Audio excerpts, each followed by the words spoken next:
He's supposed to be fighting Ankalaev. Ankalaev is very dangerous, and I think he's the #1 contender, and he's been on a winning streak for a long time. He's only got one draw, but this fucking knockout is so wild. And then he gets on the top of the ropes and screams like a monster. Listen to the sounds he makes when he screams. Watch this. Fighting strange. It's like hands down, straight up. Yeah. You know, and he moves in on you, and it's just like, it's so filled with danger. Yeah. Like every step he moves towards guys, you see this like recognition of this, like, it's a different kind of power. To beat someone like Pereira is going to be a wrestler. Someone's going to be able to take him down, put him in the fence. Two most dangerous fighters are about to collide. Alex Pereira, the devastating knockout artist, is about to face Magomed Ankalaev, the powerhouse light heavyweight with an unrelenting striking game. And here are the MMA community's honest predictions. He's supposed to be fighting Ankalaev. Ankalaev is very dangerous, and I think he's the #1 contender, and he's been on a winning streak for a long time. He's only got one draw, and that was to Jan Blachowicz, who was the former champion. So he's like at the top of the heap, and he's been waiting for a title shot for a long time, but he's been talking a lot of Alex, stop running away for me. and Alex doesn't like that he talked. Yeah. So he's like, technical when he was walking down Izzy, when they were like hand fighting and he was checking these kicks. I'm like, this is dangerous in every way. It's not just dangerous power. He's sneaky. He's really technical and creative when he's hitting people. Yeah. Pereira is currently the second pound-for-pound fighter in the world, according to the MMA Fighting Global Rankings, and coming off a sensational year where he recorded 3 knockout victories, including a Fight of the Night winning battle against Khalil Roundtree in October, and finished second for Fighter of the Year. Even that thing he does, when he's walking out and he does this will thing and he throws his combination, it doesn't look fluid. He's like, boom, boom, boom. But you know, like, if that dude hits you with that, you go to sleep. You go to sleep. Everybody goes to sleep. Yuri's in there dancing, and Yuri's like, dance your weird ass. I'm going to kill you. Joe Rogan has frequently expressed admiration for Alex Pereira's exceptional power and presence in the UFC. He believes that Pereira's striking prowess and knockout ability have made him one of the sport's biggest stars, and that he is an exceptionally dangerous fighter in the UFC. That guy's one of the biggest pay-per-view stars in the country, in the world. Most people don't even understand what he's saying. And he's a star, right? He's a huge star. All he has to do is make facial expressions. Yeah, but it's scary. Yeah. Like when he comes out with the bow and arrow, boom, boom, boom, boom, boom. Ah! Like, if you're sitting there watching that guy walk to the cage, you're like, ah, shit. Alex Pereira is not just an elite MMA fighter, he is a multi-talented athlete with a unique training style that sets him apart from others. His background in kickboxing, where he became a multi-division glory champion, gives him one of the most lethal striking arsenals in the UFC. You know how hard that is to do? Yeah. He kicked a soccer ball and then shot it with an arrow. Oh, he really shoots arrows? Yes. I thought he was just around. No, he's really good. That guy's right out of the Amazon. Give me some volume on this, because when he screams, imagine being the neighbor and hearing this. Here, he hits it. Imagine being the neighbor. Calling 911 right away. And then you watch him on pay-per-view, I'm like, oh, Jesus Christ, you can't even complain. That's why it's so interesting that a guy like Pereira gets as high as he gets with none of that. You just need to people up. You don't even need to speak English. Rogan further discussed the insane power of Alex Pereira, and that is the distinctiveness of Pereira's leg kicks, describing them as the weirdest leg kicks due to their deceptive nature. He also explained that Pereira's kicks don't come with a traditional wind-up, making them difficult to anticipate. The power behind them isn't just brute force. It's a mix of timing, precision, and hidden explosiveness that leaves opponents reacting too late. Alex Pereira kicked my leg. I was like, this shit hurts. That dude has the weirdest leg kicks. They're so sneaky. My cousin had the greatest. You look at this bit of his. It's like a hammer. You know, like the back of a hammer, or a hammer like a ball pen. It is, because that's what he kicks you with as well. So he doesn't have to.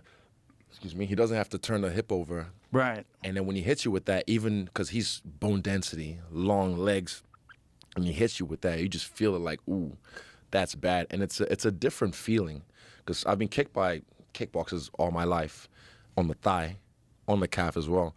But when he hits you with that bit, it's just the surface area is so small, but it travels and transfers through your whole calf, and you're like, oh, I can't put weight on this. Rogan highlighted Pereira's unorthodox striking style and noted he's so long and he's also so odd in his striking movements. He elaborated that Pereira's strikes don't always look fluid or conventional, but they land with devastating impact due to his raw power and precision. Rogan pointed out how Pereira's ability to blend his striking with subtle feints makes him even more dangerous.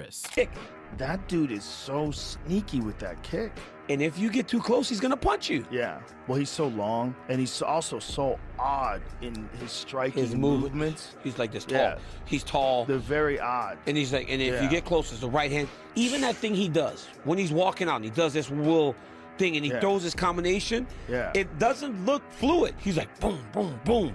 But you know, like if that dude hits you with that. Rogan said on a recent episode, he's supposed to be fighting Ankalaev. Ankalaev is very dangerous, and he's the #1 contender, and he's been on a winning streak for a long time. He's only got one draw, and that was to Jan Blachowicz, who was the former champion. So he's at the top of the heap, and he's been waiting for a title shot for a long time, but he's been talking a lot of shit, and Alex doesn't like that he talks shit. That guy's unbelievable watching him. He's a monster, dude. He's a monster. force. He's a force. What he did to Khalil Roundtree was a clinic. Khalil's amazing, He's too. amazing. To do that to a guy like Khalil, like that was a clinic in like elite world class MMA. And at first, the first 2 rounds, you're like, what is this like? What's going on? Yeah. Khalil's in it. They're both in it. But then you start to see that Pereira's hunting. It's like this hunting. Joe Rogan didn't hold back when talking about Alex Pereira. He called him the GOAT. Rogan praised Pereira's dominance in the octagon, his unmatched knockout power, and his incredible fighting style, which have solidified him as one of the most dangerous and skilled fighters in UFC history. With performances like his, it's no wonder people are already considering him one of the greatest to ever do it in the middleweight division. So he's standing in front of you, and when he kicks, there's no movement of his shoulders. He's just throwing these kicks out, and they land. And they're not as hard as if he put his whole body into it, Right. but it's hard enough where you're like, oh, no.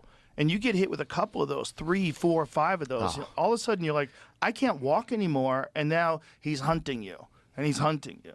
See, Yeah. I would put him already in the conversation. I don't think he's better than John Jones, greatest of all time, but I already put him in the conversation as a potential greatest of all time nominee. Joe Rogan recently gave his take on the upcoming Alex Pereira versus Magomed Ankalaev matchup, and let's just say things are getting heated. Rogan dropped a bombshell regarding the timing of the fight, and it seems like Pereira has a strategic reason for possibly stepping away from the March date. But what does this mean for Ankalaev and the title fight? Rogan said, so he's like, fuck him, make him wait. Alex just said that he's going to fight in March and that he's not going to fight Ankalaev. Because if he's fighting in March, when is Ramadan? Ankalaev wouldn't be able to fight in March. He's got to go through the entire month of Ramadan preparing for a world title fight. That's exactly during the time period when he's going to fight. MMA fighter Tito Ortiz recently weighed in on Alex Pereira's striking power, and his words pack a punch. Tito said that Pereira hits extremely hard, and he's not the only one who thinks so. With his brutal knockout ability and vicious strikes, Poatan has proven time and again that he's a force to be reckoned with. To beat someone like Pereira is going to be a wrestler. Someone's going to be able to take him down, put him in the fence, smash him. If you're going to stand up and strike with Pereira, this could be a long night for you or a short night, one or the other. That guy's a monster, just his distance and the way he reacts on punches. I like the way when someone punches him, it's literally like moves and punches back. Moves, punches back. Everything is a reaction, all punches that strikes that he does.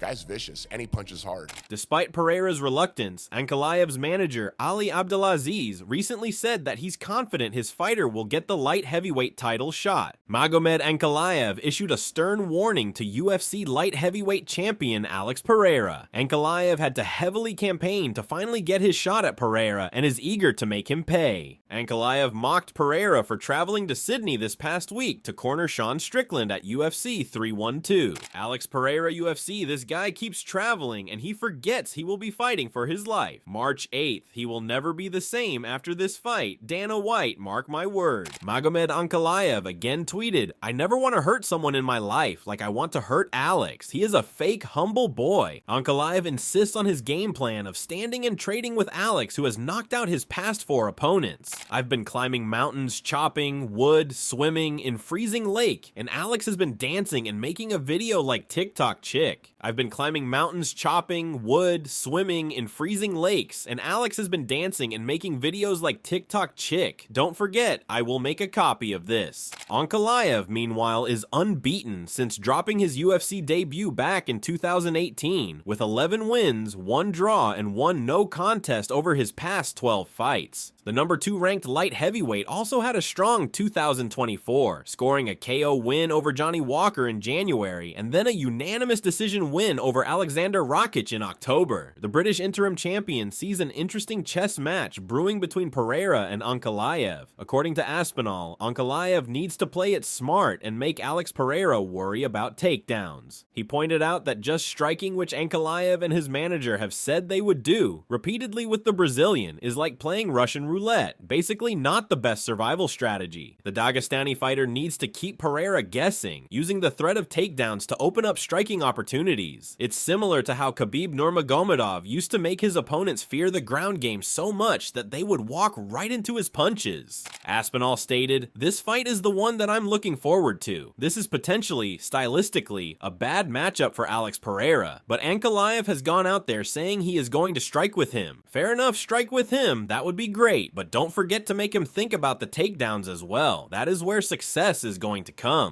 The stakes in this fight are particularly high because of what could come next. Aspinall knows that if Pereira weight division's door, the same guy who started as a middleweight will now be trying to become the first 3-division champion in UFC history. Tom Aspinall thinks the whole fight hinges on the first few minutes. If Ankalaev doesn't establish his wrestling threat early, he might end up joining Pereira's highlight reel of spectacular knockouts. On the flip side, if Magomed Ankalaev can mix things up well, he could give Pereira his biggest test yet. Many fans think Ankalaev could win if he focuses on taking Pereira down, but isn't convinced that Ankalaev's wrestling is strong enough to dominate the fight in that way. Ankalaev's wrestling against Paul Craig wasn't impressive, with Craig even getting the better of him on the ground and eventually submitting him. This implies that Ankalaev's grappling skills might not be up to par with what would be needed to control Pereira. I think Ankalaev's a smart guy. He's just gonna take him down. I don't wrestler. People think, oh, Russian wrestler. No, he's not a wrestler. I'm still going Pereira. I think Pereira's gonna win as well. If Ankalaev just wrestles the whole fight, he could probably win. But I don't think his wrestling is that good. He wrestled with Paul Craig, and Paul Craig was taking him down. Yeah. Craig ended up submitting him. Not impressed with his ground game, his grappling. He's gonna have to strike with him at some point, and I think Pereira will knock him out. That's just the reality of the situation. If Ankalaev beats Alex Pereira by the transitive property of geometric shapes, I'm the 205 champ. You are the 205 champ. Yeah. Many fans lean toward Pereira winning the fight, reasoning that while Ankalaev could try to wrestle, at some point he'll need to strike with Pereira.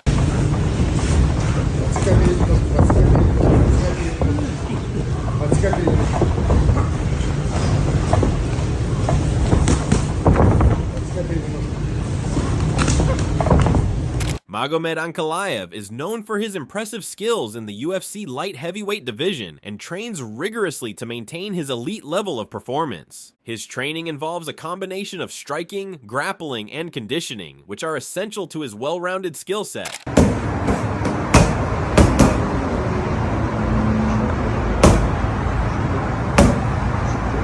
Ankalaev is a powerful striker, often relying on his Muay Thai and kickboxing skills. He works on his striking at high-level gyms, focusing on precision, timing, and power in his punches and kicks. His training includes both shadowboxing and sparring sessions with top-level fighters to improve his striking accuracy and versatility. However, in the co-main event, former interim lightweight champion Justin Gaethje returns to action in a 5-round fight with fellow top 10 lightweight Dan Hooker. Gaethje fought just once in 2024, 2024, losing his BMF title to Max Holloway at UFC 300 in the fight of the year and also the knockout of the year. Hooker also only fought once in 2024, taking a split decision win over Mateus Gamrot at UFC 305 in August. The rest of the main card features a collection of ranked fighters, rising stars, and big names, with Jalen Turner, Amanda Lemos, and King Green all getting spots on the pay-per-view portion of the card. The full card and bout order are still to be announced. Jan Blachowicz believes Magomed Ankalaev needs to make a big change to his fighting style if he is to beat UFC light heavyweight champion Alex Pereira at UFC 313 next month. Blachowicz has shared the octagon with both men, so is in a great position to make a prediction for next month's title fight, but he was very critical after watching Ankalaev's performance against Aleksandar Rakic at UFC 308. Blachowicz said, "If Ankalaev fights like the last fight with Rakic, he's going to lose the fight. He needs to do something more. He is a good fighter, but it's not enough for Pereira in this kind of style. He needs to change."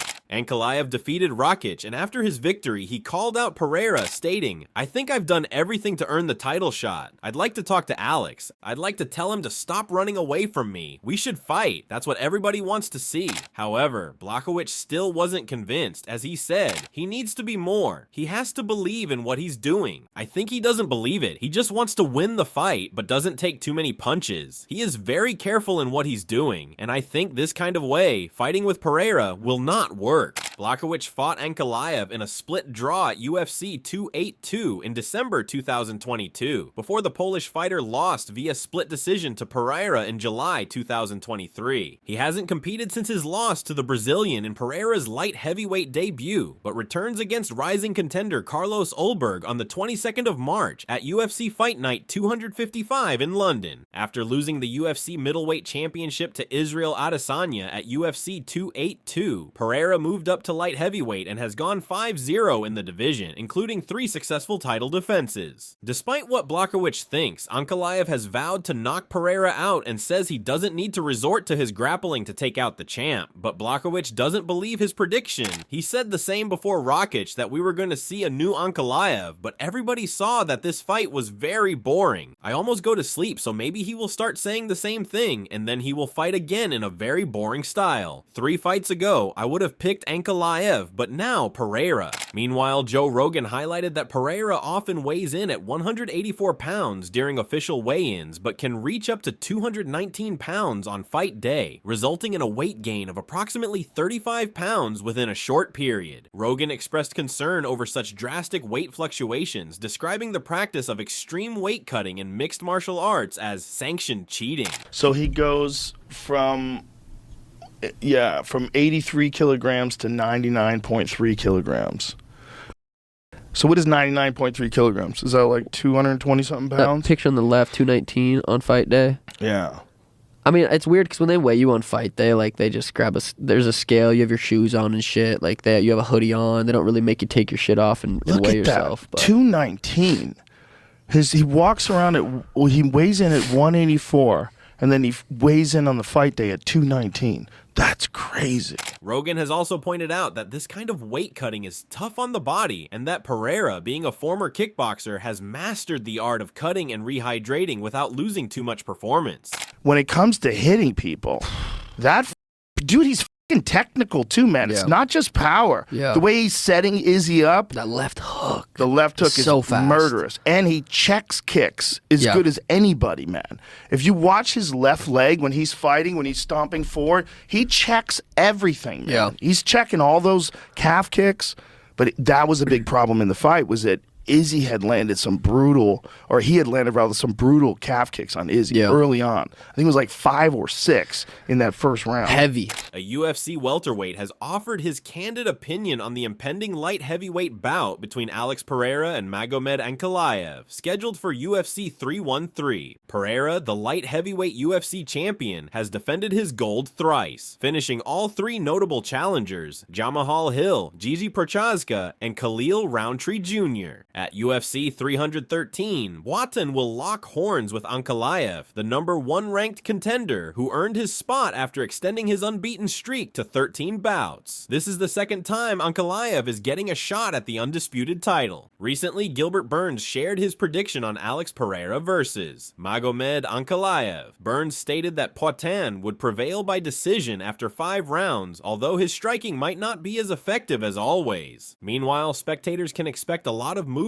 from the fighters during the battle. Durinho added, "I think Poatan is like Poatan, you know? He's gonna do all that chama this and that, and he is gonna win, but Ankalaev is a tough dude, you know?" One thing I like is when you start to look at both fighters, Ankalaev had a problem with Blachowicz, so when Blachowicz was kicking him, so if that's the case, Poatan kicks way harder, but that guy has a big head, you know? Gilbert Burns brings an interesting perspective to the table, highlighting the key factors that could shape the outcome of a potential showdown between Pereira and Ankalaev. While Potan's striking power is undeniable, Ankalaev's toughness and previous experience in high-stakes bouts also make him a dangerous opponent. It's a matchup that has all the makings of a thrilling clash, where every punch, kick, and strategy will matter. Alex Pereira's take on Ankalaev. In various interviews, Pereira has spoken highly of Ankalaev's striking and overall fight IQ, but he also emphasized the importance of adapting in the fight, staying focused, and not underestimating any opponent, no matter how tough. Alex stated, "Magomed Ankalaev is as dangerous as any other opponent I've fought. Look at him the way that he fights. He is an ordinary guy. Of course, he has his weapons, he has his dangers, but I've been training hard and I'm ready for him." As the anticipation builds for the showdown between Alex Poatan Pereira and Magomed Ankalaev, fans are eagerly awaiting what promises to be a battle of styles. Pereira, with his explosive striking and world-class kickboxing, faces off against the tough, versatile Ankalaev, whose patience and power have earned him respect in the division. And both fighters have proven themselves in the octagon, but the question remains, who will emerge victorious when their skills collide? Who do you think has the edge in striking? Pereira's lethal kicks or Ankalaev's precision? Drop your thoughts in the comments below, and don't forget to hit that like button if you enjoyed the video. Make sure to subscribe and turn on the bell so you don't miss any updates.